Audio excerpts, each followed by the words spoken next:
Assalamualaikum. Assalamualaikum warahmatullahi wabarakatuh. Selamat sore untuk Bu Indah dan teman-teman sekalian. Kami dari kelompok 2 kelas C akan mempresentasikan mengenai quality control method for herbal medicine.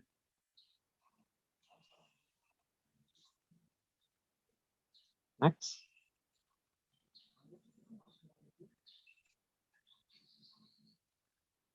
Di sini kami terdiri atas pertama yaitu ada Tasya Salsabila dengan NIM 18147, Vika Nur Fitriana dengan NIM 19033, Syafira Rohidatul Aisyih dengan NIM 19101, Septia Agustin dengan NIM 19102, dan yang terakhir Sondi Raja Sinurat dengan NIM 147, 19147. Pertama, untuk table of content-nya atau isi dari presentasi ini yaitu pertama ada pendahuluan, yang kedua ada compound approach, lalu yang ketiga ada fingerprint approach, dan yang terakhir atau yang keempat ada kesimpulan. Yang pertama, pendahuluan. Obat herbal atau herbal medicine yang disingkat HM pada jurnal kali ini memiliki kandungan senyawa dan efek terapeutik yang beragam. Quality control untuk mempertahankan kualitas herbal. Nah, kontrol kualitas atau quality control ini identifikasi dan penentuannya berbeda-beda. Yang pertama itu ada teknik autentikasi, tidak cukup kuat untuk mengidentifikasi semua bahan dalam HM atau herbal medicines. Lalu penetapan target terlalu umum untuk menentukan bahan aktif dan komponen yang dianggap sebagai penanda seringkali tidak aktif. Adapun pemalsuan atau obat-obatan berkualitas rendah semakin marak di pasar. Contohnya pasar di Amerika itu kayak produk Black Cohosh dan lain-lain. Standarisasi kendali mutu HM ini juga meliputi standarisasi bahan obat herbal, obat kasar, dan preparat potong. Identifikasi morfologi dan identifikasi mikroskopis untuk menentukan keaslian HM, karakteristik fisik dan kimia untuk mengevaluasi kualitas herbal dalam standar kualitas yang ada, yaitu dengan kompleksitas obat-obatan herbal tidak dapat dijelaskan. Lalu bisa juga dengan metode fingerprinting dapat mewakili karakteristik dari HM yang diselidiki. Analisis fingerprint ini juga memiliki yaitu sifat integratif dan holistik obat herbal, yaitu dengan membandingkan kesamaan dan korelasi analis seluruh proses produksi.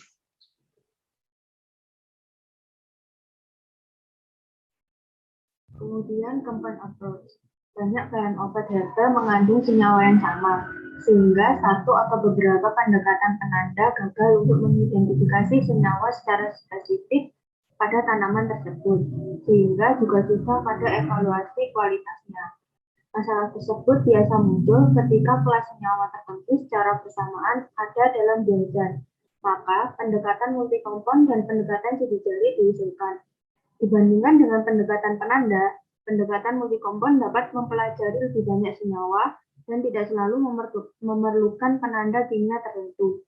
Dekonvolasi dan resolusi chemometrik adalah metode utama dalam pendekatan ini.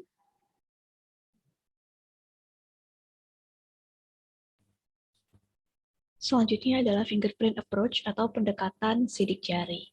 Chromatographic fingerprint atau sidik jari kromatografi obat herbal adalah pola kromatografi dari ekstrak komponen kimia yang aktif secara farmakologi.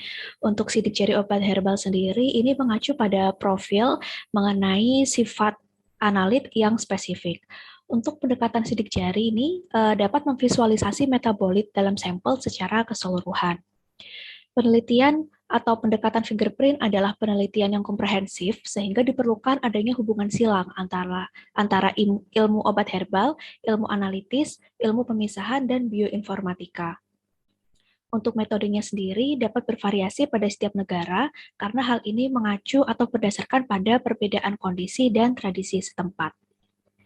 Analisis sidik jari terbagi menjadi dua jenis, yaitu sidik jari kimia dan biologi. Sidik jari kimia digunakan untuk menganalisis unsur kimia pada obat herbal, termasuk diantaranya ada sidik jari KLT, KCKT, sidik jari spektra seperti UV, infrared, dan MS, sedangkan sidik jari biologi umumnya mengacu pada sidik jari genomik. Untuk studi ini, penekanan akan dilakukan pada teknik sidik jari kimia yang dilengkapi dengan pembahasan rinci mengenai klasifikasi dan aplikasinya.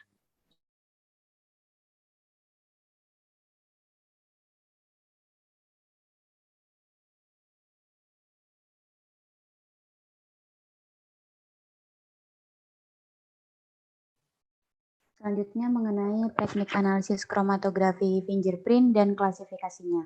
Yang pertama adalah teknik kromatografi lapis tipis atau TLC.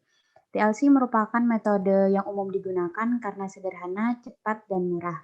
Metode ini memiliki keunggulan utama yakni memberikan hasil berupa gambar yang berfluoresensi dan bisa didapatkan berbagai tingkat profil dan data integral yang sesuai dengan pemindaian kromatografi serta pemrosesan digital, terutama untuk analisis rutin dan on-site inspection test. Selain itu juga ada High Performance Thin Layer Chromatography atau biasa dikenal sebagai HPTLC yang banyak digunakan untuk penelitian terhadap senyawa dengan polaritas rendah hingga menengah. Selain itu juga ada Microemulsion Thin Layer Chromatography atau MITLC yang memiliki sensitivitas, resolusi pemisahan, serta reprodusibilitas yang lebih baik dibandingkan dengan TLC konvensional. Teknik analisis yang kedua adalah kromatografi gas atau GC. GC dapat mendeteksi hampir seluruh senyawa kimia yang volatil dengan sensitivitas yang tinggi. Selain itu, selektivitas metode ini juga tinggi. Biasanya digabungkan dengan detektor seperti FID dan GCMS. Namun metode ini tidak sesuai untuk analisis sampel polar, non-volatil, dan bahan yang tidak stabil terhadap pemanasan. Serta mula-mula sampel perlu digasifikasi dengan beberapa perlakuan awal seperti derivatisasi.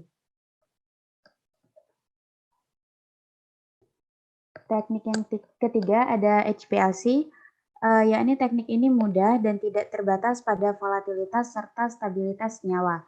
Teknik ini dapat dikombinasikan dengan banyak detektor seperti UV, DAD, ELSD, FLD, RID, MS, dan NMR, di mana hal tersebut memungkinkan untuk mendeteksi banyak tipe konstituen yang berbeda.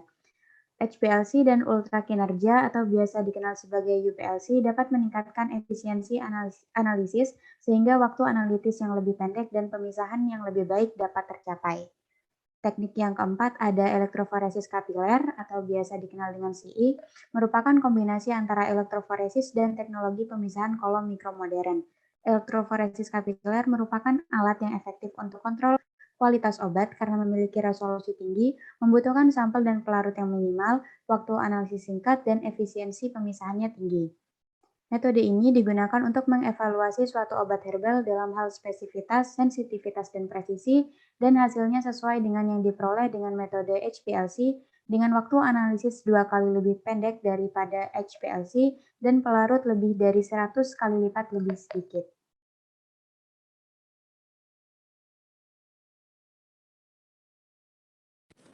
Yang selanjutnya yaitu evaluasi kimia fingerprint obat herbal. Secara sederhana, evaluasi ini dilakukan dengan yang pertama yaitu pengembangan fingerprint yaitu TLC, HPLC, dan GC. Kemudian ada peak and warping technique atau pemeriksaan puncak dan target warping. Dan yang kemudian yaitu ada pengorganisan fingerprint ke dalam data matrix, kemudian ada klasifikasi dan diskriminasi menggunakan similarity, PCA, dan clustering. Nah, evaluasi ini bertujuan mencapai proporsi relatif dari data yang diperoleh dari fingerprint. Nah, pada evaluasi ini terjadi variasi eksperimental dan penuaan kolom, sehingga menyebabkan penyesuaian waktu retensi. Nah, padahal dalam penanganan data itu diperlukan variabel yang sama untuk memohon informasi sinkron di setiap sidik jari, sehingga harus dilakukan penyelarasan puncak. Nah, pada penyelarasan puncak ini, kandidat puncak fitur yang dipilih itu dari yang bervariasi antara spesies berada yang hasilnya tinggi. Kemudian puncak fitur yang dipilih ini dikembangkan menjadi spektrum karakteristik, yang mana untuk mengalami kesamaan dan perbedaan sidik jari harmonik. Nah, karena adanya kompleksitas dan keragaman informasi sidik jari, sehingga menimbulkan perbedaan minimum konsentrasi beberapa sampel yang terdeteksi, sehingga memerlukan banyak sekali metode kuantitatif untuk mengontrol kualitas dan evaluasi dari herbal medicine ini. Nah, salah satunya itu menggunakan similarity comparison atau teknik kesamaan. Nah,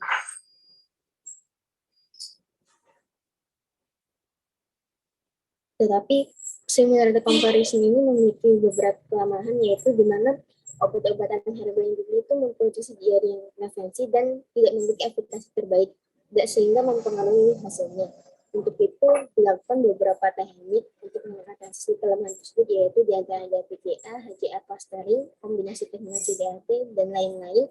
Selain itu juga ada linear discriminant analysis, Conyers network, artificial neural network, dan soft independent modeling of class analogy, dan juga yang lainnya.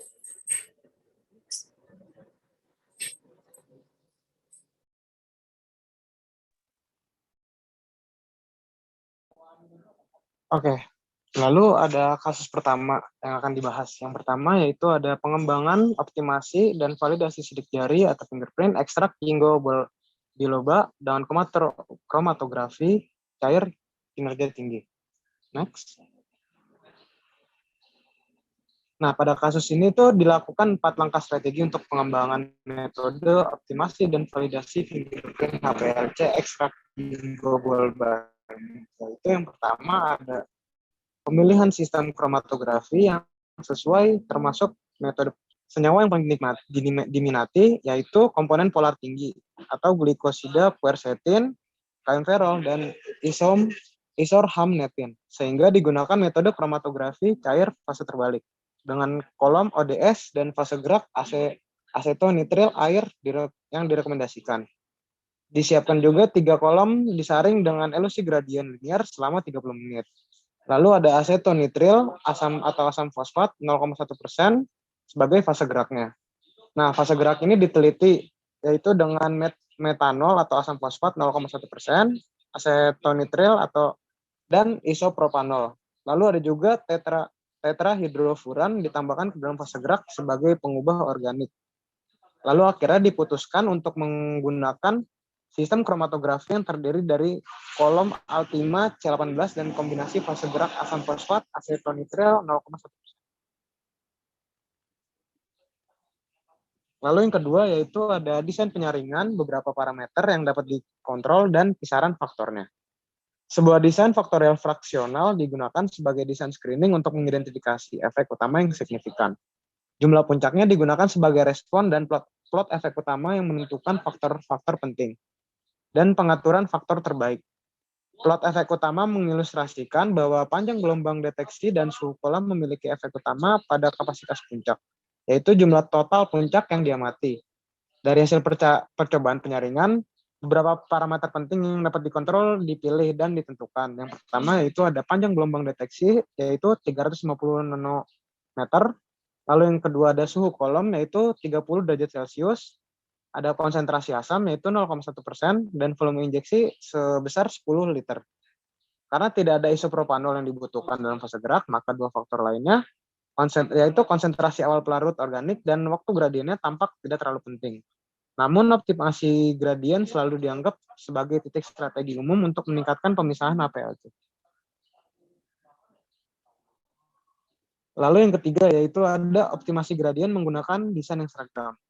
Nah, pada optimasi ini tuh terdapat 2 parameter yang dipilih sebagai faktor optimasi. Yang pertama ada waktu gradien atau dengan variabel TG dan konsentrasi pelarut organik pada awal gradien yaitu B%. Wilayah optimasi yang dipilih adalah 28 sampai 52 menit untuk PG dan 11 hingga 17% untuk B% atau awal gradien awalnya. Sesuai dengan hasil percobaan penyaringan langkah kedua. Pada tabel seragam U7 atau 72 diberikan tingkat spesifik yang diselidiki dan hasilnya termasuk nilai fungsi respons kromatografi hierarkis atau HCRF. Nah, HCRF ini secara bersamaan dapat menilai jumlah puncak yang dapat dideteksi, resolusi, dan waktu analisisnya. Sehingga diketahui pada percobaan nomor 1 ini yang dipilih dengan kondisi yang dioptimalkan elusi gradien linear dengan acetonitril atau asam fosfat 0,1% sebagai fase geraknya, suhu kolom 30 derajat Celcius dengan panjang gelombang deteksi 350 nanometer dan volume injeksi 10 liter. Lalu yang terakhir yaitu ada validasi metodologi. Nah, pada metodologi sidik jari HPLC ini dari ekstrak ginkgo biloba ini divalidasi dengan identifikasi dan penentuan kemurnian, puncak kromatografi, presisi injeksi, pengulangan, dan yang terakhir yaitu ada stabilitas sampel. Next.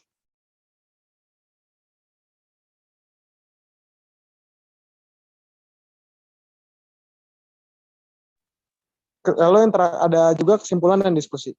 Proses pengembangan, optimasi, dan validasi sidik jari HPLC, ekstrak ginkgo biloba diperkenalkan dalam kasus ini.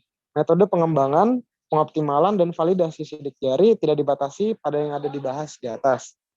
Tetapi semua metode fingerprint dapat dibuat dengan meniru proses yang dirinci di bagian ini.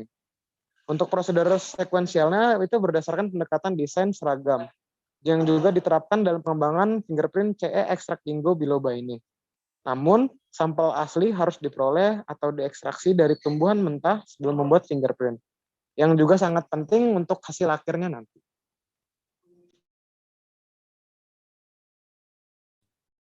Baik, studi kasus yang selanjutnya adalah kasus 2, yaitu analisis sidik jari kimia dan kuantitatif untuk kontrol kualitas Rhizoma coccidis sinensis berdasarkan UPLC PAD dikombinasi dengan metode chemometrik.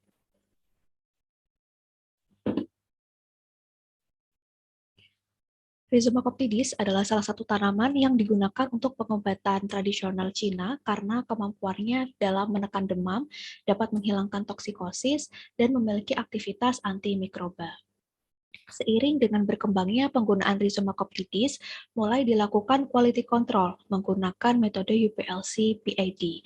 UPLC PAD sendiri adalah Ultra High Performance Liquid Chromatography with Photodiode Array Detector. Metode ini dikembangkan untuk mendiferensiasi Rhizoma coccidis dari berbagai sumber dengan sidik jari kimia. Penyelidikan dilakukan dengan analisis multivariat seperti SA, HCA, dan PCA. Metode UPLC perlu dilakukan optimasi, yaitu tujuannya adalah untuk mendapatkan resolusi yang baik, sensitivitas yang tinggi, dan bentuk puncak yang simetris. Untuk langkah-langkahnya, yang pertama yaitu pengembangan sidik jari. Dilakukan validasi terhadap metode UPLC PAD dengan linearitas, batas deteksi, batas kuantifikasi, presisi, reprodusibilitas, dan stabilitas setelah optimasi. Dari langkah ini didapatkan 10 sidik jari Rhizoma coccidis dengan tinggi yang layak dan resolusi yang baik. Kemudian yang kedua adalah evaluasi sidik jari. Terdapat 11 puncak karakteristik pada kromatogram, di mana puncak ke-11 memiliki luas puncak terbesar, dan ini dipilih untuk mengkalkulasi waktu retensi relatif dan luas puncak relatif dari puncak lainnya. Kemudian analisis multivariat yang pertama adalah similarity analysis atau SA. Dari analisis ini didapatkan data berupa koefisien korelasi dan rata-rata simulasi kromatogram. Untuk rata-rata simulasi kromatogram sendiri, ini dijadikan sebagai referensi sidik jari yang diperoleh dari komputasi oleh Similarity Evaluation System for Chromatographic Fingerprint of Traditional Chinese Medicine. Dari analisis ini, dapat disimpulkan bahwa sampel berbeda dapat memiliki koefisien korelasi dan kualitas internal yang berbeda, dan sampel yang berasal dari sumber yang sama memiliki koefisien korelasi yang serupa, sehingga menggambarkan bahwa asal tanaman lebih berpengaruh daripada waktu panen. Kemudian, analisis multivariat yang selanjutnya ada Hierarchical Clustering Analysis atau HCA. Analisis ini dilakukan berdasarkan luas puncak relatif dari 11 puncak kromatografi sampel Rhizoma coccidis. Kemudian akan dijadikan klaster 1 atau klaster 2 tergantung level yang dipilih. Selanjutnya ada Principal Component Analysis atau PCA, dilakukan untuk mengevaluasi kemampuan membedakan dari komponen yang digunakan pada SA dan HCA menggunakan luas puncak relatif. Dan di sini didapatkan 5 puncak yang masing-masing adalah senyawa epiberberin, koptisin, berberin, dan palmatin. Semakin tinggi kandungan senyawa tersebut, maka semakin baik kualitas herba mentah yang dimiliki. Kemudian untuk kesimpulan dari pembahasannya, metode kombinasi UPLC PAD dan teknik chemometrik telah berhasil mengklasifikasikan sebanyak 10 sampel Rhizoma coccidis dari wilayah yang berbeda. Kombinasi teknik sidik jari dengan kuantifikasi multikomponen adalah kombinasi teknik yang lebih kuat karena dapat menghasilkan informasi kualitatif dan kuantitatif pada waktu yang sama. Kombinasi ini telah dibuktikan sebagai metode komprehensif untuk menguji kualitas tanaman dan produk herbal.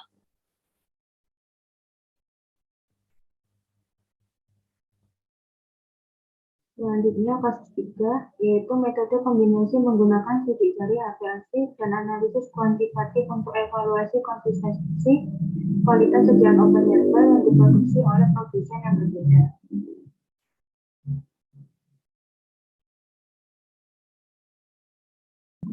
Yijing adalah sediaan obat yang berasal dari formula pengobatan tradisional Cina yang terkenal dan terdiri dari 3 bahan herbal yaitu Rhizoma cofidis, Radix epizomare, dan Radix scutellarium. 15 sampel sediaan Yijing dari 12 produsen dinilai menggunakan metode kombinasi sidik jari, APLC, dan penentuan kuantitatif melalui analisis 9 senyawa bioaktif dari sediaan Yijing. Sementara itu, 4 sampel adalah batch yang berbeda dari satu manufaktur.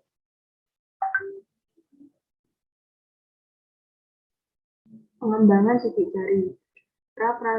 Perlakuan sampel dan kromatografi HPLC dioptimalkan dengan memeriksa pengaruh pelarut ekstraksi, waktu ekstraksi, dan metode pada efisiensi ekstraksi, serta efek fase gerak dan panjang gelombang deteksi pada efisiensi pemisahan kromatografi untuk senyawa penanda. Hasilnya, sidik jari kromatogram HPLC dengan resolusi yang memuaskan dari 9 penanda kimia terlihat pada gambar.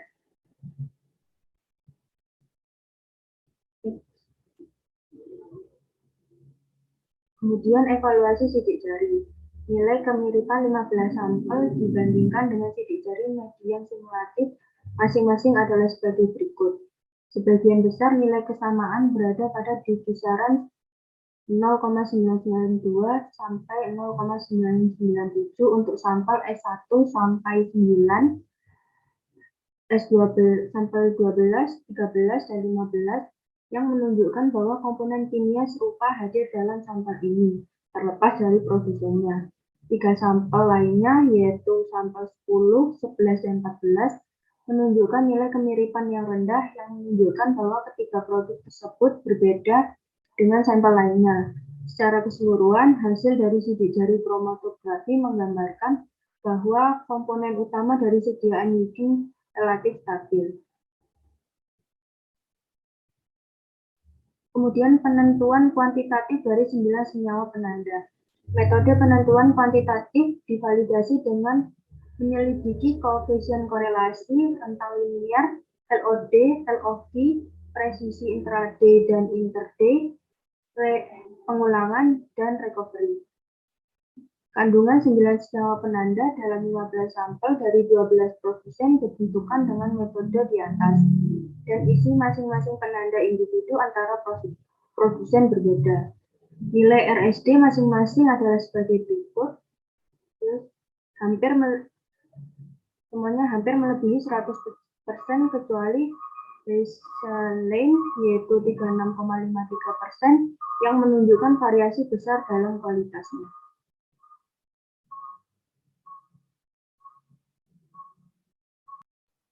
Yang selanjutnya itu kesimpulan. Karena penggunaan obat herbal yang sudah lama dan diketahui fungsinya dalam terapi, maka penelitian ini dilakukan, dan untuk menjaga kontrol kualitas obat maka dilakukan evaluasi fingerprint yang digunakan pada keaslian dan kontrol kualitas obat herbal serta total proses produksi dan herbal. Nah, kombinasi sidik jari kualitatif dan multi-komponen kuantitatif adalah metode baru dan rasional yang mana untuk mengatasi masalah dari pengendalian kualitas obat herbal. Cara ini lebih efektif dan rasional dibandingkan dengan teknik fingerprint sederhana. Dan pada fingerprint itu ada 3 fase, yaitu ada peralihan informasi, pemrosesan informasi, dan pengalihan informasi. Nah, standar kualitas ini dapat dikembangkan bila spesifikitas, reproduktivitas, stabilitas fingerprint ini dijamin ditetapkan.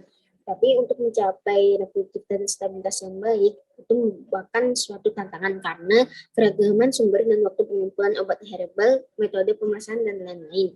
Dan perbedaan kondisi eksperimental, misalnya kolom, pelarut, jenis peralatan, dan lain-lain. Dan saat analisis sedang dijalani. Nah, hal inilah yang menjadi alasan utama mengapa teknik sidik jari masih sulit untuk digenerasikan atau dilakukan.